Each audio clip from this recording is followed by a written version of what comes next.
रावण करन करावन करने हार, इसके हाथ कहाँ विचार। जैसी दिष्ट करे तैसा होए, आपे आप आप प्रभु सोए। जो किछ किन्ना सो अपने रंग, सब ते दूर सब हूँ कै संग। बूझै देखे करे बवेक, आप एक आप है अनेक। मरै ना बिनसै आवे ना जाए, नानक सद ही रहया समाए। कबीर नाम किया ना करेंगे, ना कर सके शरीर।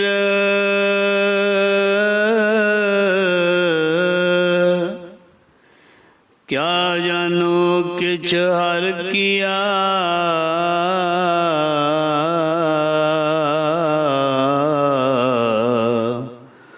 पयो कबीर कबीर।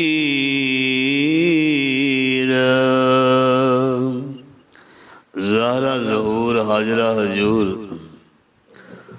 सर्व कला भरपूर समरथ गुरु।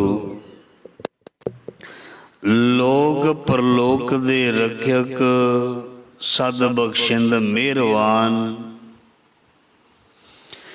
ज्ञान दा सागर सतगुरां दी पावन पवित्र जोत स्वरूप धन धन श्री गुरु ग्रंथ साहिब जी महाराज।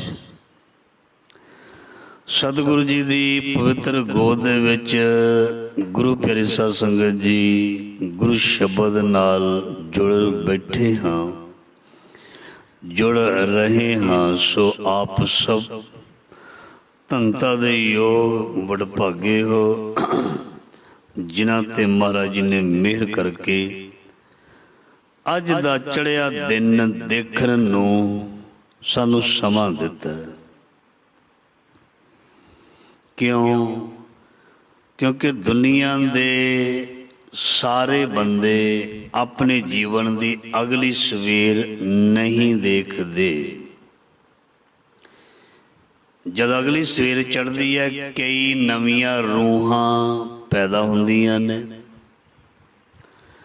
जदों अगले दिन की सवेर चढ़ती है, कई रूहां विछड़ियां होंदियां हन। रूहां आ रही ने, रूहां जा रही ने। साडी रूह अजे साडे शरीर दे विच है। सो इस करके कई दासी भागां वाले। जिस दिन साडे शरीर दे विच साडी रूह नहीं होनी, असीं तुरदे फिरदे दिसना नहीं। असी खांदे पींदे बोलदे हसदे मिलदे वरतदे दिसना नहीं। क्योंकि हमेशा ही कोई भी चीज़ जिहड़ी है पैदा होंदी है, वो अपने मूल नाल जुड़ी होंदी है। फिर मुड़ के ही वो अपने मूल दे विच मिलदी है, अभेद होंदी है। जिमें बड़ी बार तुसी उदाहरण सरवण कीती है, साडे घरां दे विच वरत्या जाण वाला पानी जल इस सागर तों चले है। ये नालियां नालियां नदियां नहरां दरियावां राहीं फिर सागर विच जांदा, ਫਿਰ ਆਕਾਸ਼ ਵੱਲ ਉੱਡ ਕੇ ਬੱਦਲਾਂ ਰਾਹੀਂ ਫਿਰ ਧਰਤੀ ਤੇ ਵਰਦਾ। ਬਸ ਇਸੇ ਤਰ੍ਹਾਂ ਚੱਕਰ ਚੱਲਦਾ ਰਹਿੰਦਾ।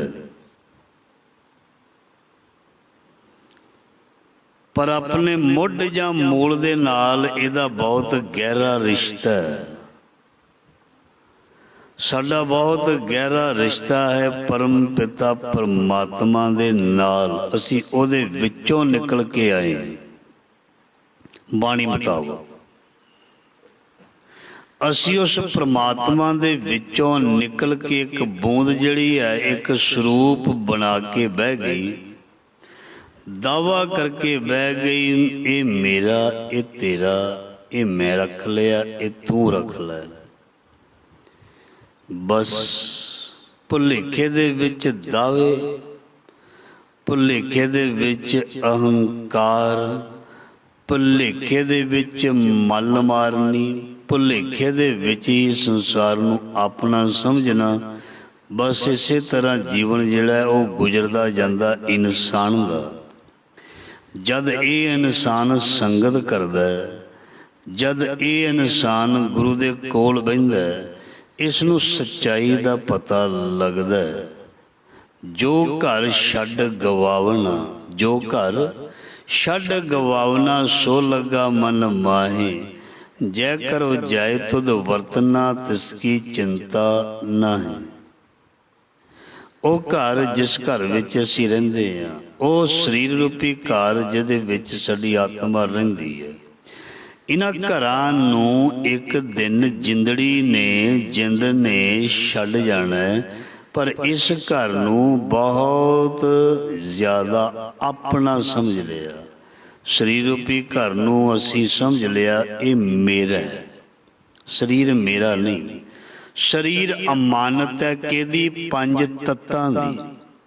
ਧਿਆਨ ਦੇਣਾ, ਸਰੀਰ ਸਾਡਾ ਅਮਾਨਤ ਹੈ ਪੰਜ ਤੱਤਾਂ ਦੀ। ਧਰਤੀ, ਆਕਾਸ਼, ਹਵਾ, ਪਾਣੀ, ਅੱਗ, ਇਹ ਉਹਦੇ ਵਿੱਚ ਜਿਹੜਾ ਨਾ ਮਿਕਸ ਹੁੰਦਾ, ਮਿਲਦਾ।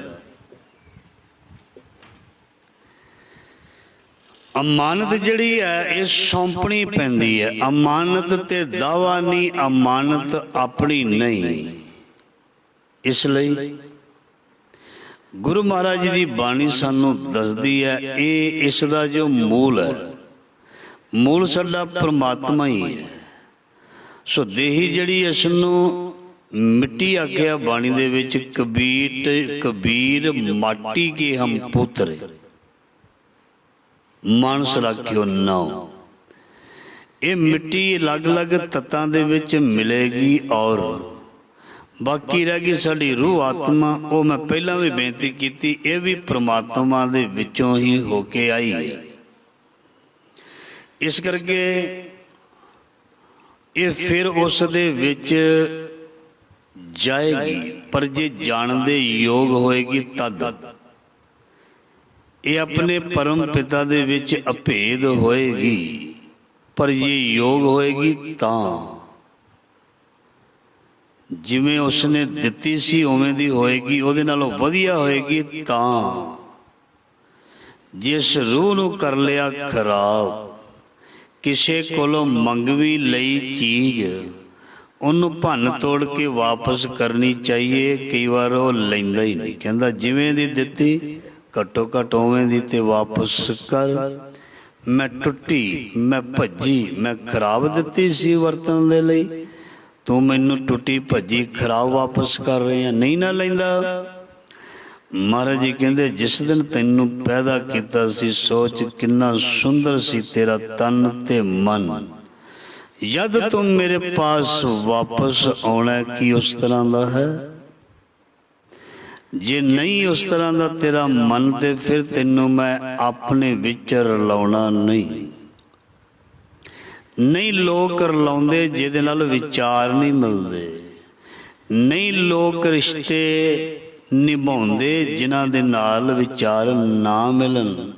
ਨਹੀਂ ਲੋਕ ਘਰ ਵਿੱਚ ਬੁਲਾਉਂਦੇ ਜੋ ਚੰਗੇ ਨਾ ਲੱਗਣ। ਤੇ ਨਹੀਂ ਰੱਬ ਆਪਣੇ ਵਿੱਚ ਭੇਦ ਕਰਦਾ ਜੋ ਦਾਗੀ ਹੋ ਜਾਂਦੇ ਹਨ। ਚੁਣ ਵੱਖ ਕੱਢੇ ਜਜਮਾਲਿਆ, ਅਲੱਗ ਤੇ ਵੱਖ ਕਰ ਦਿੱਤੇ ਜਾਂਦੇ ਹਨ। ਸੋ ਗੁਰੂ ਸਾਹਿਬਾਨ ਮਿਹਰ ਕਰਨ, ਦਇਆ ਕਰਨ। ਆਓ ਲੜੀਵਾਰ ਸ਼ਬਦ ਦੀ ਵਿਚਾਰ ਆਰੰਭ ਕਰਦੇ ਹਾਂ। ਸੁਖਮਨੀ ਸਾਹਿਬ ਜੀ ਦੀ ਬਾਣੀ ਦੇ ਵਿੱਚ ਇਹ ਪੰਕਤੀਆਂ ਹਨ ਤੇ ਗੁਰੂ ਮਹਾਰਾਜ ਜੀ ਸਾਨੂੰ ਸਰਵਣ ਕਰਵਾ ਰਹੇ ਹਨ। ਕਰਨ ਕਰਾਵਨ ਕਰਨੇ ਹਾਰ, ਇਸਕੇ ਹਾਥ ਕਹਾਂ ਵਿਚਾਰ। ਬਹੁਤ ਵਾਰ ਸਰਵਣ ਕਰ ਚੁੱਕੇ ਹਾਂ ਤੇ ਰੋਜ਼ ਕਰਨਾ ਚਾਹੀਦਾ। ਰੋਜ਼ ਮਨ ਨੂੰ ਸਰਵਣ ਕਰਨਾ ਚਾਹੀਦਾ। ਵਾਰ-ਵਾਰ ਬਾਣੀ ਨੂੰ ਪੜ੍ਹਨਾ ਚਾਹੀਦਾ। ਵਾਰ-ਵਾਰ ਮਨ ਨੂੰ ਗੁਰੂ ਦੇ ਚਰਨਾਂ ਨਾਲ ਜੋੜਨਾ ਚਾਹੀਦਾ। ਸੋ ਇਸ ਲਈ ਫਰਮਾਨ ਕਰਦੇ ਨੇ ਮਹਾਰਾਜ ਜੀ, ਗਿਆਨ ਦਿੰਦੇ ਨੇ, ਕਰਨ ਕਰਾਵਨ ਕਰਨੇ ਹਾਰ। ਮਨੁੱਖ ਕੁਝ ਵੀ ਕਰਨੇ ਜੋਗਾ ਨਹੀਂ ਹੈ। ਇਸ ਕਰਕੇ ਜੋ ਕੁਛ ਹੋ ਰਿਹਾ, ਜੋ ਕੁਛ ਕਰਾ ਰਿਹਾ, ਉਹ ਪ੍ਰਮਾਤਮਾ ਹੀ ਕਰਾ ਰਿਹਾ, ਪ੍ਰਮਾਤਮਾ ਦੁਆਰਾ ਹੀ ਹੋ ਰਿਹਾ। ਇਹ ਨਾ ਕੋਈ ਸਮਝੇ ਮੈਂ ਮਾੜਾ ਵੀ ਕਰਦਾ ਰਹਾਂ, ਬਾਅਦ 'ਚ ਕਹਿ ਦਿਆਂਗਾ ਸਾਰੇ ਕਹਿੰਦੇ ਨੇ ਪ੍ਰਮਾਤਮਾ ਹੀ ਕਰਾ ਰਿਹਾ। ਐਦਾਂ ਨਹੀਂ, ਚਲਾਕ ਨਾ ਬਣੀ, ਕਿਉਂਕਿ ਚਤਰਾਈਆਂ ਚਲਾਕੀਆਂ ਜਿਹੜੀਆਂ ਨੇ ਇੱਥੇ ਰਹਿ ਜਾਂਦੀਆਂ, ਰੱਬ ਤੱਕ ਨਹੀਂ ਅੱਪੜਦੀਆਂ। ਰੱਬ ਤੈਨੂੰ ਫਿਰ ਵੱਖ ਕਰ ਦੇਗਾ ਜੇ ਚਤਰਾਈ ਤੇ ਚਲਾਕੀ ਉਹਦੇ ਅੱਗੇ ਚਲਾਈ। ਜੱਜ ਸਾਹਿਬਾਨ ਦੇ ਅੱਗੇ ਚਤਰਾਈ ਤੇ ਚਲਾਕੀ ਨਹੀਂ ਚੱਲਦੀ ਹੁੰਦੀ, ਉਹ ਇੱਕਦਮ ਫੈਸਲਾ ਸੁਣਾ ਦਿੰਦੇ ਨੇ ਜੇ ਚਲਾਕੀ ਤੇ ਚਤਰਾਈ ਸੁਣਾਈ।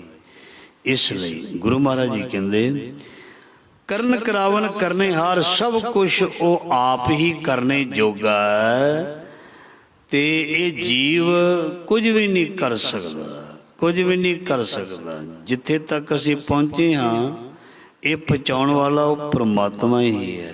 ਜੋ ਕੁਛ ਅਸੀਂ ਖਾ ਰਹੇ ਹਾਂ, ਪਚਾ ਰਹੇ ਹਾਂ, ਮੰਨ ਰਹੇ ਹਾਂ, ਇਹ ਸਭ ਕੁਛ ਉਸ ਦੀ ਬਖਸ਼ਿਸ਼, ਕਿਰਪਾ, ਮਿਹਰ ਸਦਕਾ। ਇਸ ਕਰਕੇ ਮਹਾਰਾਜ ਜੀ ਫਰਮਾਨ ਕਰਦੇ ਨੇ, ਇਸਕੇ ਹਾਥ ਕਹਾਂ ਵਿਚਾਰ। ਵਿਚਾਰ ਕਰਕੇ ਵੇਖ ਲੈ। ਮਹਾਰਾਜ ਜੀ ਕਹਿੰਦੇ ਵਿਚਾਰ ਕਰਕੇ ਵੇਖ ਲੈ, ਤੇਰੇ ਹੱਥ ਵਿੱਚ ਹੈ। ਭੁਲੇਖੇ ਵਿੱਚ ਇਨਸਾਨ ਕਹਿ ਦਿੰਦਾ ਮੇਰੇ ਹੱਥ ਵਿੱਚ ਆ ਹੈ, ਮੈਂ ਇੰਜ ਕਰ ਦੂੰ, ਇੰਜ ਕਰ ਦੇਵਾਂਗਾ। ਮਹਾਰਾਜ ਜੀ ਕਹਿੰਦੇ ਤੈਨੂੰ ਬਹੁਤ ਵੱਡਾ ਭੁਲੇਖਾ ਹੈ। ਤੇਰੇ ਹੱਥ ਵਿੱਚ ਕੁਝ ਨਹੀਂ। ਜਾਂਦੇ ਹੋਏ ਮਨੁੱਖ ਨੂੰ ਤੂੰ ਬਚਾ ਨਹੀਂ ਸਕਦਾ। ਦੇਹ ਨੂੰ ਛੱਡਣ ਵਾਲੇ ਮਨੁੱਖ ਨੂੰ ਤੂੰ ਸਵਾਸ ਦੇ ਕੇ ਵਾਪਸ ਨਹੀਂ ਲਿਆ ਸਕਦਾ। ਆਪਣੇ ਆਪ ਨੂੰ ਤੂੰ ਸੰਸਾਰ ਤੇ ਸਦਾ ਸਦੀਵੀ ਰੱਖ ਨਹੀਂ ਸਕਦਾ। ਆਪਣੀ ਕੋਸ਼ਿਸ਼ ਦੇ ਨਾਲ ਤੂੰ ਖੁਸ਼ੀ ਤੇ ਸੁਖੀ ਵੀ ਨਹੀਂ ਹੋ ਸਕਦਾ। ਬੜੇ ਯਤਨ ਕਰੇ, ਯਤਨ ਬਹੁਤ ਸੁੱਖ ਕੇ ਕੀਏ, ਦੁੱਖ ਕੋ ਕਿਉ ਨਾ ਕੋਇ। ਬੜੇ ਯਤਨ ਸੁੱਖ ਦੇ ਤੂੰ ਕਰਕੇ ਵੇਖ ਲੈਣਾ, ਪਰ ਜੇ ਉਹ ਚਾਹੇ ਤੇ ਸੁੱਖ ਤਾਂ ਹੀ ਮਿਲਦਾ। ਬੜੀ ਕੋਸ਼ਿਸ਼ ਹੁੰਦੀ ਹੈ ਧਨ ਤੇ ਮਾਇਆ ਦੁਆਰਾ ਖੁਸ਼ੀ ਪ੍ਰਾਪਤ ਹੋ ਜਾਏ, ਪਰ ਕਈ ਵਾਰ ਨਹੀਂ ਹੁੰਦੀ। ਕਈ ਵਾਰ ਹੋ ਜਾਂਦੀ ਹੈ, ਉਹ ਸਦੀਵੀ ਨਹੀਂ ਹੁੰਦੀ, ਉਹ ਵਕਤੀ ਤੌਰ ਤੇ ਟੈਂਪਰੇਰੀ ਹੁੰਦੀ ਹੈ। ਸਦੀਵੀ ਖੁਸ਼ੀ ਜਿਹੜੀ ਹੈ, ਨਾ ਸੰਸਾਰ ਦੇ ਧਨ ਦੇ ਨਾਲ, ਨਾ ਕੋਈ ਅਕਲ, ਨਾ ਰੁਤਬੇ ਦੇ ਨਾਲ ਪੀਸ ਆਫ ਮਾਈਂਡ ਇਹ ਕਦੇ ਵੀ ਨਹੀਂ ਮਿਲਦਾ। ਇਸ ਲਈ ਗੁਰੂ ਮਹਾਰਾਜ ਜੀ ਕਹਿੰਦੇ ਭਾਵੇਂ ਵਿਚਾਰ ਕਰ ਲਈ, ਵਿਹਲਾ ਬਹਿ ਕੇ ਵਿਚਾਰ ਕਰਕੇ ਵੇਖ ਲਈ। ਇਸਕੇ ਹਾਥ ਕਹਾਂ ਵਿਚਾਰ। ਵਿਚਾਰ ਕਰ, ਤੇਰੇ ਹੱਥ ਹੈ ਕੁਛ, ਤੇਰੇ ਹੱਥ ਕੁਛ ਨਹੀਂ। ਤੇਰੇ ਹੱਥ ਤੇ ਤੂੰ, ਤੇਰਾ ਖੁਦ ਦਾ ਪੱਲਾ ਨਹੀਂ ਹੈ। ਤੂੰ ਆਪਣਾ ਹੀ ਪੱਲਾ ਕਿਸੇ ਹੋਰ ਪਾਸੇ ਲਾਈ ਫਿਰਦਾ। ਮਤਲਬ ਆਪਣੀ ਬਿਰਤੀ ਜਿਹੜੀ ਹੈ ਕਿਸੇ ਹੋਰ ਪਾਸੇ ਇੱਕਦਮ ਲੈ ਜਾਂਦਾ। ਸੋ ਇਸ ਲਈ ਇਸਕੇ ਹਾਥ ਕਹਾਂ ਵਿਚਾਰ। ਵਿਚਾਰ ਕਰਕੇ ਦੇਖ ਲਈ, ਕੋਈ ਤੇਰੇ ਹੱਥ ਵਸ ਨਹੀਂ ਹੈ। ਜੈਸੀ ਦ੍ਰਿਸ਼ਟ ਕਰੇ ਤੈਸਾ ਹੋਏ। ਪਰਮਾਤਮਾ ਜਿਸ ਤੇ ਜੈਸੀ ਨਜ਼ਰ ਕਰਦਾ ਹੈ ਨਾ, ਉਹ ਬੰਦਾ ਉਸ ਤਰ੍ਹਾਂ ਦਾ ਬਣ ਜਾਂਦਾ ਹੈ। ਪਰਮਾਤਮਾ ਜਿਸ ਤੇ ਜੈਸੀ ਨਜ਼ਰ ਕਰਦਾ ਹੈ ਨਾ, ਉਸੇ ਤਰ੍ਹਾਂ ਦਾ ਬਣ ਜਾਂਦਾ। ਕੋਈ ਦੁਨੀਆ ਦੇ ਵਿੱਚ ਇਹ ਨਹੀਂ ਚਾਹੁੰਦਾ ਮੇਰੇ ਤੇ ਪਰਮਾਤਮਾ ਦੀ ਪੁੱਠੀ ਨਜ਼ਰ ਹੋਵੇ। ਰੱਬ ਵੈਸੇ ਪੁੱਠੀ ਨਜ਼ਰ ਹੁੰਦੀ ਕਰਦਾ ਨਹੀਂ, ਪਰ ਇਹਦੇ ਕਰਮਾਂ ਕਰਕੇ ਫਿਰ ਉਹ ਜਿਹੜੀ ਚੀਜ਼ ਹੈ ਉਹ ਗਲਤ ਆਪਣੇ ਆਪ ਹੋ ਜਾਂਦੀ ਹੈ, ਆਪਣੇ ਆਪ ਹੋ ਜਾਂਦੀ ਹੈ। ਇਸ ਕਰਕੇ ਸੂਰਜ ਰੌਸ਼ਨੀ ਦੇ ਰਿਹਾ ਹੈ, ਸੋ ਸੂਰਜ ਦੀ ਰੌਸ਼ਨੀ ਨੂੰ ਜੇ ਕੋਈ ਪਰਦਿਆਂ ਦੇ ਨਾਲ ਢੱਕ ਲਵੇ ਤੇ ਸੂਰਜ ਦਾ ਦੋਸ਼ ਨਹੀਂ ਹੈ। ਸੂਰਜ ਦੀ ਰੌਸ਼ਨੀ ਦੇ ਵਿੱਚ ਜੇ ਕੋਈ ਧੁੱਪੇ ਖੜ ਕੇ ਆਪਣਾ ਪਿੰਡਾ ਜਾਂ ਛੇਕ ਨਾਲ ਪਿੱਠ ਸਾੜ ਲਵੇ, ਸੂਰਜ ਦਾ ਕੋਈ ਕਸੂਰ ਨਹੀਂ ਹੈ। ਸੂਰਜ ਨੇ ਤੇ ਪ੍ਰਕਾਸ਼ ਦੇਣਾ ਹੀ ਦੇਣਾ। ਇਸ ਨੇ ਇਸ ਦੀ ਵਰਤੋਂ ਕਿਸ ਤਰ੍ਹਾਂ ਕਰਨੀ ਹੈ ਇਸ ਨੂੰ ਪਤਾ, ਇਸ ਨੂੰ ਚਾਹੀਦਾ। ਰੱਬ ਨੇ ਆਪਣੀ ਮਿਹਰ ਦ੍ਰਿਸ਼ਟੀ ਸਦਾ ਸਾਰਿਆਂ 'ਤੇ ਵਰਤਾਉਣੀ ਹੀ ਵਰਤਾਉਣੀ ਹੈ। ਹੁਣ ਇਹਨੂੰ ਚਾਹੀਦਾ ਹੈ ਵੀ ਮੈਂ ਕਿਵੇਂ ਰੱਬ ਦੀ ਕਿਰਪਾ ਦ੍ਰਿਸ਼ਟੀ ਪ੍ਰਾਪਤ ਕਰਨੀ ਹੈ। ਮੈਂ ਕਿਵੇਂ ਦਾ ਭਾਂਡਾ ਲੈ ਕੇ ਆਉਣਾ ਜੀ, ਕਿੱਦਾਂ ਦਾ ਭਾਂਡਾ ਚਾਹੀਦਾ। ਜੇ 2 ਕਿਲੋ ਦਾ ਭਾਂਡਾ ਲਿਆਏਗਾ ਉਹਦੇ ਵਿੱਚ 2 ਕਿਲੋ ਪਏਗੀ, 60 ਕਿਲੋ ਥੋੜ੍ਹਾ ਪੈ ਜਾਣੀ ਹੈ। ਧਿਆਨ ਦੇਣਾ, ਜੇ ਮਨ ਰੂਪੀ ਭਾਂਡਾ ਤੇਰਾ ਸੌੜਾ ਹੈ, ਟਾਈਟ ਹੈ, ਖੁੱਲ੍ਹਾ ਨਹੀਂ ਹੈ, ਮੁੱਧਾ ਪਿਆ, ਤੇ ਉਹਦੇ ਵਿੱਚ ਮਨ ਰੂਪੀ ਭਾਂਡੇ ਵਿੱਚ ਰੱਬ ਦੀ ਬਖਸ਼ਿਸ਼ ਕਿਵੇਂ ਪਏਗੀ। ਜੇ ਮਨ ਰੂਪੀ ਭਾਂਡਾ ਤੇਰਾ ਖੁੱਲ੍ਹਾ ਹੈ, ਸ਼ਰਧਾ ਰੂਪੀ ਭਾਂਡਾ ਤੇਰਾ ਬਹੁਤ ਵਿਸ਼ਾਲ ਹੈ, ਤੇ ਮਹਾਰਾਜ ਜੀ ਫਰਮਾਨ ਕਰਦੇ ਨੇ ਫਿਰ ਉਹਦੇ ਵਿੱਚ ਬਹੁਤ ਕੁਝ ਪੈ ਜਾਏਗਾ। ਆਪੇ ਆਪ ਆਪ ਪ੍ਰਭ ਆਪ, ਉਹ ਪ੍ਰਭੂ ਆਪੇ ਆਪ ਹੀ ਸਭ ਕੁਛ ਹੈ। ਤੇਰੇ ਕਹੇ ਤੇ ਵੱਡਾ ਨਾ ਹੋਵੇ, ਘੱਟ ਨਾ ਜਾਏ, ਨਾ ਉਹਨੇ ਵੱਡਾ ਹੋਣਾ ਨਾ ਉਹਨੇ ਛੋਟਾ ਹੋਣਾ। ਤੇਰੇ ਉਲਾਂਭੇ ਦੇਣ ਦੇ ਨਾਲ ਕੋਈ ਉਸ ਨੂੰ ਫਰਕ ਨਹੀਂ ਪੈਣਾ। ਜੋ ਕੁਛ ਕੀਨੋ ਸੋ ਆਪਣੇ ਰੰਗ, ਉਸਨੇ ਜੋ ਕੁਝ ਸੰਸਾਰ ਨੂੰ ਬਣਾਇਆ ਆਪਣੇ ਆਪ ਇਹ ਰੰਗ ਬਣਾਏ ਨੇ। ਰੰਗੀ ਰੰਗੀ ਭਾਂਤੀ ਕਰ ਕਰ ਜਿਨਸੀ ਮਾਇਆ ਜਿਨ ਉਪਾਈ, ਕਰ ਕਰ ਦੇਖਿਆ ਕੀਤਾ ਆਪਣਾ ਜਿਉ ਤਿਸ ਦੀ ਵਡਿਆਈ। ਜੈਸੀ ਦ੍ਰਿਸ਼ਟ ਕਰੈ ਤੈਸਾ ਹੋਏ, ਆਪੇ ਆਪ ਆਪ ਪ੍ਰਭ ਸੋਏ। ਉਹ ਆਪਣੇ ਆਪ ਦੇ ਵਿੱਚ ਆਪ ਹੀ ਸੰਪੂਰਨ ਹੈ ਤੇ ਆਪ ਹੀ ਸਾਰੀ ਕਲਾ ਵਰਤਾ ਰਿਹਾ ਹੈ। ਆਪ ਹੀ ਕਲਾ ਵਰਤਾ ਕੇ ਸਭ ਕੁਝ ਵੇਖ ਰਿਹਾ ਹੈ। ਜੋ ਕਿਛ ਕੀਨੋ ਸੋ ਆਪਣੇ ਰੰਗ, ਜੋ ਕਿਛ ਕੀਨੋ ਸੋ ਆਪਣੇ ਰੰਗ, ਜੋ ਕੁਛ ਵੀ ਉਸਨੇ ਬਣਾਇਆ ਆਪਣੀ ਮੌਜ ਦੇ ਵਿੱਚ ਬਣਾਇਆ। ਉਹ ਚਾਹੇ ਤੇ ਸੰਸਾਰ ਨੂੰ ਇਸੇ ਤਰ੍ਹਾਂ ਬਣਾਇਆ ਰੱਖ ਸਕਦਾ, ਉਹ ਚਾਹੇ ਤੇ ਸੰਸਾਰ ਨੂੰ ਬਹੁਤ ਛੇਤੀ ਸਕਿੰਟਾਂ ਦੇ ਵਿੱਚ ਖਤਮ ਕਰ ਸਕਦਾ ਹੈ। ਖਿੰਨ ਮਹਿ ਥਾਪ ਉਥਾਪਣ ਹਾਰਾ, ਕਾਚੇ ਭਾਂਡੇ ਸਾਜ ਨਿਵਾਜੇ। ਉਹਦੀ ਮਰਜ਼ੀ ਹੈ ਭਾਂਡੇ ਨੂੰ ਸਾਜਣਾ, ਭਾਂਡੇ ਨੂੰ ਸੁੰਦਰ ਬਣਾਉਣਾ, ਭਾਂਡੇ ਨੂੰ ਬਚਾ ਕੇ ਰੱਖਣਾ। ਆਪੇ ਆਪ ਆਪ ਪ੍ਰਭ ਸੋਏ, ਜੋ ਕਿਛ ਕੀਨੋ ਸੋ ਆਪਣੇ ਰੰਗ, ਸਭ ਤੇ ਦੂਰ ਸਭੂ ਕੇ ਸੰਗ। ਪਾਤਸ਼ਾਹ ਜੀ ਕਹਿੰਦੇ ਉਹ ਪ੍ਰਮਾਤਮਾ ਜਿਹੜਾ ਸਾਰਿਆਂ ਨਾਲੋਂ ਡਿਫਰੈਂਟ, ਅਲੱਗ ਤੇ ਵੱਖਰਾ ਵੀ ਹੈ, ਔਰ ਸਾਰਿਆਂ ਦੇ ਅੰਗ ਸੰਗ ਵੀ ਹੈ। ਉਹ ਸਭ ਤੋਂ ਵੱਖਰਾ ਅਲੱਗ, ਅਲੱਗ ਤਾਂ ਕਿਉਂਕਿ ਉਹਦੇ ਵਿੱਚ ਗੁਣ ਸਾਡੇ ਨਾਲੋਂ ਬਹੁਤ ਜ਼ਿਆਦਾ ਵੱਖਰੇ ਨੇ, ਤਾਂ ਕਰਕੇ ਉਹ ਅਲੱਗ ਹੈ। ਇਹ ਗੁਣ ਜਦੋਂ ਇਨਸਾਨ ਦੇ ਵਿੱਚ ਆ ਜਾਂਦੇ ਨੇ ਫਿਰ ਉਹ ਅਲੱਗ ਨਹੀਂ ਹੈ। ਸਾਡੇ ਅਵਗੁਣਾਂ ਕਰਕੇ ਤੇ ਪ੍ਰਮਾਤਮਾ ਦੇ ਵਿੱਚ ਗੁਣ ਕਰਕੇ ਪ੍ਰਮਾਤਮਾ ਸਾਡੇ ਤੋਂ ਅਲੱਗ ਹੈ। ਇਸ ਕਰਕੇ ਉਸ ਨੂੰ ਅਸੀਂ ਕਹਿੰਦੇ ਹਾਂ ਖਾਸ। ਸਭ ਤੇ ਦੂਰ ਸਭੂ ਕੈ ਸੰਗ, ਬੂਝੈ ਦੇਖੈ ਕਰੇ ਬਵੇਗ। ਪਰਮਾਤਮਾ ਆਪ ਹੀ ਸਭ ਕੁਝ ਬੁੱਝਦਾ, ਜਾਣਦਾ, ਦੇਖਦਾ, ਸਭ ਕੁਝ ਕਰਦਾ। ਬੂਝੇ ਦੇਖੇ ਕਰੇ ਵਿਵੇਕ, ਸਮਝਦਾ ਆਪੇ ਏਕ ਆਪੈ ਅਨੇਕ। ਉਹ ਇੱਕ ਵੀ ਹੈ, ਉਹ ਅਨੇਕ ਵੀ ਹੈ। ਉਹ ਇੱਕ ਵੀ ਹੈ, ਉਹ ਅਨੇਕ ਵੀ ਹੈ। ਉਹਦਾ ਰੂਪ ਜਿਹੜਾ ਹੈ ਇੱਕ ਤਰ੍ਹਾਂ ਦਾ ਨਹੀਂ, ਉਹਦਾ ਰੂਪ ਬਹੁਤ ਤਰ੍ਹਾਂ ਦਾ, ਬਹੁਤ ਕਿਸਮਾਂ ਦਾ। ਇੱਕ ਰੂਪ ਦੇ ਵਿੱਚ ਉਹ ਪ੍ਰਮਾਤਮਾ ਕਦੀ ਕਿਸੇ ਨੂੰ ਮਿਲਿਆ ਨਹੀਂ। ਜੇ ਕੋਈ ਉਸ ਨੂੰ ਰਾਮਚੰਦਰ ਵਿੱਚ ਵੇਖਣਾ ਚਾਹੁੰਦਾ ਤੇ ਉਹ ਰਾਮਚੰਦਰ ਵਿੱਚ ਦਰਸ਼ਨ ਦੇ ਦਿੰਦਾ। ਜੇ ਕੋਈ ਕ੍ਰਿਸ਼ਨ ਵਿੱਚ ਦੇਖਣਾ ਚਾਹੁੰਦਾ ਉਹ ਕ੍ਰਿਸ਼ਨ ਵਿੱਚ ਜੇ ਅਗਰ ਗੁਰੂ ਨਾਨਕ ਦੇ ਰੂਪ ਦੇ ਵਿੱਚ ਜਿਸ ਵੀ ਰੂਪ ਦੇ ਵਿੱਚ ਕੋਈ ਆਪਣੇ ਇਸ਼ਟ ਰੱਬ ਨੂੰ ਯਾਦ ਕਰਦਾ, ਉਹ ਉਸ ਨੂੰ ਉਸ ਰੂਪ ਦੇ ਵਿੱਚ ਦਿਖਾਈ ਦਿੰਦਾ।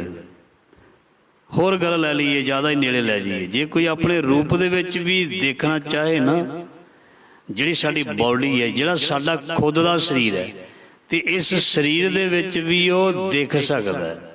ਬੜੀਆਂ ਉਦਾਹਰਨਾਂ, ਬੜੀਆਂ ਉਦਾਹਰਨਾਂ। ਐਸੋ ਰਾਮ ਰਾਏ ਅੰਤਰਜਾਮੀ, ਜੈਸੇ ਦਰਪਣ ਮਾਹੇ ਬਦਨ ਪ੍ਰਵਾਨੀ। ਬਸੇ ਘਟਾ ਘਟ ਲੀਪ ਨ ਛਿਪੈ, ਬੰਧਨ ਮੁਕਤਾ ਜਾਤ ਨ ਦਿਸੈ। ਪਾਣੀ ਮਾਹੇ ਦੇਖ ਮੁਖ, ਜੈਸਾ ਨਾਮੇ ਕੋ ਸੁਆਮੀ ਬੀਠਲ ਐਸਾ। ਜਿਵੇਂ ਆਈਨੇ ਦੇ ਵਿੱਚ, ਜਿਵੇਂ ਜਲ ਦੇ ਵਿੱਚ ਆਪਣੀ ਸ਼ਕਲ ਸੂਰਤ ਵੇਖ ਲਈਦੀ ਹੈ, ਇਸੇ ਤਰ੍ਹਾਂ ਪ੍ਰਮਾਤਮਾ ਵੀ ਜਿਹੜਾ ਹੈ ਉਹ ਮਹਾਰਾਜ ਜੀ ਕਹਿੰਦੇ ਤੇਰੇ ਰੂਪ ਦੇ ਵਿੱਚ ਤੈਨੂੰ ਵੀ ਤੇਰੇ ਵਿੱਚੋਂ ਹੀ ਦਿਸ ਸਕਦਾ, ਕਿਉਂਕਿ ਤੂੰ ਪ੍ਰਮਾਤਮਾ, ਤੂੰ ਵੱਖਰਾ ਜਾਂ ਅੱਡ ਨਹੀਂ। ਪ੍ਰਮਾਤਮਾ ਕਿਹਦੇ ਵਰਗਾ? ਤੇਰੇ ਵਰਗਾ। ਪ੍ਰਮਾਤਮਾ ਕਿਸ ਵਰਗਾ? ਜਿਸ ਤਰ੍ਹਾਂ ਦਾ ਸੰਸਾਰ ਹੈ ਉਸੇ ਤਰ੍ਹਾਂ ਦਾ ਹੀ ਹੈ। ਜਦੋਂ ਬਲਿਹਾਰੀ ਕੁਦਰਤ ਵਸਿਆ, ਤੇਰਾ ਅੰਤ ਨਾ ਜਾਈ, ਲਖਿਆ ਰਹਾਓ ਜਾਤ ਮੈਂ ਜੋਤ। ਜੋਤ ਮੈਂ ਜਾਤਾ ਕਲਕਲਾ ਭਰਪੂਰ ਹੈ। ਧਿਆਨ ਦੇਣਾ, ਇਕੱਲੇ ਇਨਸਾਨਾਂ ਵਰਗਾ ਨਹੀਂ। ਜੋ ਵੀ ਜੀਵ ਜੰਤੂ ਸੰਸਾਰ ਦੇ ਵਿੱਚ, ਜੋ ਵੀ ਬਨਸਪਤੀ ਹੈ, ਜੋ ਵੀ ਦਰਿਆ ਸਾਗਰ, ਜੋ ਵੀ ਨਦੀਆਂ ਨਹਿਰਾਂ, ਜੋ ਵੀ ਕੁਝ ਹੈ, ਜਦ ਲਿਖੀ ਦਿੱਤਾ ਬਲਿਹਾਰੀ ਕੁਦਰਤ ਵਸਿਆ। ਘਟ ਘਟ ਮੈਂ ਹਰ ਜੂ ਵਸੇ, ਸਗਲ ਬਨਸਪਤ ਮਹਿ ਬਸੰਤਰ। ਜਦ ਇਹ ਜਿਹੜੀਆਂ ਪੰਕਤੀਆਂ ਗੁਰਬਾਣੀ ਵਿੱਚ ਲਿਖ ਦਿੱਤੀਆਂ, ਉਹ ਫਿਰ ਇਹਦਾ ਮਤਲਬ ਉਹ ਮਿੱਟੀ ਵਿੱਚ ਵੀ ਹੈ, ਪਾਣੀ ਦੇ ਵਿੱਚ ਵੀ ਹੈ, ਉਹ ਆਕਾਸ਼ ਦੇ ਵਿੱਚ ਵੀ ਹੈ, ਧਰਤੀ ਦੇ ਵਿੱਚ ਵੀ ਹੈ, ਮਤਲਬ ਹਰ ਜਗ੍ਹਾ ਹੈ। ਇਸ ਕਰਕੇ ਉਸ ਪ੍ਰਮਾਤਮਾ ਦਾ ਰੂਪ ਇੱਕ ਨਹੀਂ, ਅਨੇਕ ਤਰ੍ਹਾਂ ਦਾ। ਆਪੈ ਏਕ ਆਪੈ ਅਨੇਕ, ਉਹ ਆਪ ਇੱਕ ਵੀ ਹੈ ਤੇ ਅਨੇਕ ਰੂਪ ਧਾਰ ਕੇ ਸੰਸਾਰ ਦੇ ਵਿੱਚ ਆਉਂਦਾ ਵੀ ਹੈ। ਮਰੇ ਨਾ ਬਿਨਸੇ ਆਵੇ ਨਾ ਜਾਏ, ਨਾਨਕ ਸਦ ਹੀ ਰਹਿਆ ਸਮਾਏ। ਨਾ ਉਹ ਕਦੇ ਮਰਦਾ, ਨਾ ਉਹ ਕਦੇ ਜੰਮਦਾ, ਕਦੇ ਵੀ ਉਹ ਕਿਸੇ ਜੂਨ ਦੇ ਵਿੱਚ ਨਹੀਂ ਆਉਂਦਾ, ਕਾਲ ਦੇ ਅਧੀਨ ਨਹੀਂ ਹੈ, ਕਾਲ ਤੋਂ ਰਹਿਤ ਹੈ। ਅਸੀਂ ਜੋ ਹਾਂ ਜਾਂ ਸਾਰਾ ਸੰਸਾਰ ਜਿਹੜਾ ਉਸਨੇ ਬਣਾਇਆ, ਇਹ ਉਸ ਦੇ ਅਧੀਨ ਹੈ, ਕਾਲ ਦੇ ਅਧੀਨ ਹੈ। ਸੰਸਾਰ ਮਿਟਦਾ, ਸੰਸਾਰ ਬਣਦਾ। ਸੰਸਾਰ ਮਿਟਦਾ ਵੀ ਹੈ, ਸੰਸਾਰ ਬਣਦਾ ਵੀ ਹੈ, ਪਰ ਪ੍ਰਮਾਤਮਾ ਸਦਾ ਹੀ ਉਸੇ ਤਰ੍ਹਾਂ ਹੀ ਕਾਇਮ ਹੈ। ਇਸ ਕਰਕੇ ਪਰਮਾਤਮਾ ਦਾ ਸਰੂਪ ਸਦਾ ਕਾਇਮ ਹੈ। ਕਾਇਮ ਦਾਇਮ ਸਦਾ ਪਾਤਸ਼ਾਹੀ, ਉਹ ਨਾ ਕਦੇ ਮਰਦਾ, ਨਾ ਕਦੇ ਜੂਨਾਂ ਦੇ ਵਿੱਚ ਆਉਂਦਾ। ਅਜੂਨੀ ਸਹਿਬੰ, ਔਰ ਆਪਣੇ ਆਪ ਉਸ ਦਾ ਜਿਹੜਾ ਹੈ ਉਹ ਜਿਹੜਾ ਸਰੂਪ ਆਪਣੇ ਆਪ ਵਿੱਚ ਹੀ ਇਸੇ ਤਰ੍ਹਾਂ ਹੀ ਪੈਦਾ ਹੋਇਆ। ਨਾਨਕ ਸਦ ਹੀ ਰਹਿਆ ਸਮਾਏ, ਉਹ ਆਪ ਪ੍ਰਭੂ ਸਾਰੀ ਬਨਸਪਤੀ ਸ੍ਰਿਸ਼ਟੀ ਦੇ ਵਿੱਚ ਆਪ ਹੀ ਟਿਕਿਆ ਹੋਇਆ ਹੈ। ਆਪ ਹੀ ਉਸ ਦਾ ਵਾਸਾ ਹਰ ਜਗ੍ਹਾ ਦੇ ਵਿੱਚ ਪਸਰਿਆ ਹੋਇਆ ਹੈ। ਸੋ ਇਹ ਸੀ ਲੜੀਵਾਰ ਸ਼ਬਦ ਦੀ ਵਿਚਾਰ। ਬਹੁਤ ਪਿਆਰੇ ਪ੍ਰਮਾਣ ਮਹਾਰਾਜ ਜੀ ਨੇ ਦੇ ਕਰਕੇ ਸਮਝਾਉਣਾ ਕੀਤਾ। ਸੋ ਗੁਰੂ ਮਹਾਰਾਜ ਜੀ ਮਿਹਰ ਕਰਨ, ਕਿਰਪਾ ਕਰਨ, ਦਇਆ ਕਰਨ। ਇਹ ਸ਼ਬਦ ਦਾ ਭਾਵ ਅਰਥ ਸਾਡੇ ਜੀਵਨ ਦੇ ਵਿੱਚ ਆਵੇ।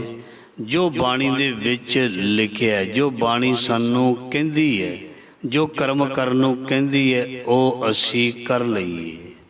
ਜੋ ਗੁਰ ਕਹੇ ਆਸਾ ਕਾਰ ਕਮਾਓ, ਜੋ ਗੁਰਬਾਣੀ ਸਾਨੂੰ ਕਹਿੰਦੀ ਹੈ ਉਹ ਸਾਨੂੰ ਕਰਨਾ ਚਾਹੀਦਾ। ਸੋ ਜੋ ਉਸ ਤਰ੍ਹਾਂ ਕਰੇਗਾ ਉਸ ਨੂੰ ਹੀ ਇਸ ਦਾ ਲਾਭ ਜਾਂ ਫਾਇਦਾ ਹੋਏਗਾ।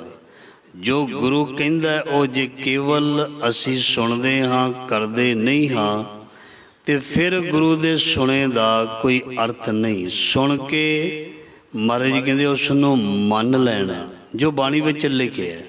ਇਹ ਗੁਰਬਾਣੀ ਦਾ ਉਪਦੇਸ਼ ਜਿਹੜਾ ਸਾਰਿਆਂ ਲਈ ਸਾਂਝਾ ਹੈ, ਸਾਰਿਆਂ ਦੇ ਮੰਨਣ ਦੇ ਲਈ ਬਾਣੀ ਹੈ।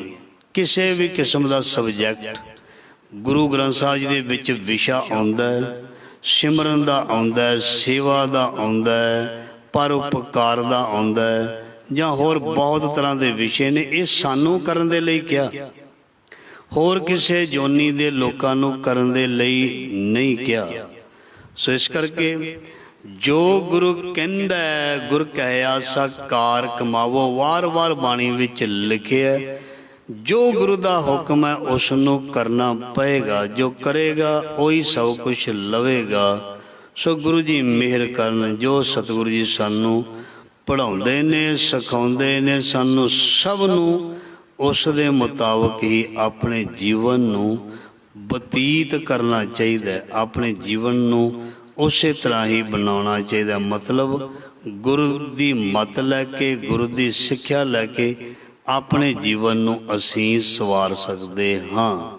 ਸੋ ਇਹ ਸ਼ਬਦ ਦੀ ਵਿਚਾਰ ਗੁਰੂ ਮਹਾਰਾਜ ਜੀ ਸਾਡੇ ਹਿਰਦੇ ਵਿੱਚ ਵਸਾਉਣ, ਸਰਬੱਤ ਦਾ ਭਲਾ ਕਰਨ। ਸੋ ਇਤਨੀ ਸੇਵਾ ਪ੍ਰਵਾਨ ਜੀ। ਫਤਿਹ ਬੁਲਾਓ। ਵਾਹਿਗੁਰੂ ਜੀ ਕਾ ਖਾਲਸਾ, ਵਾਹਿਗੁਰੂ ਜੀ ਕੀ ਫਤਿਹ।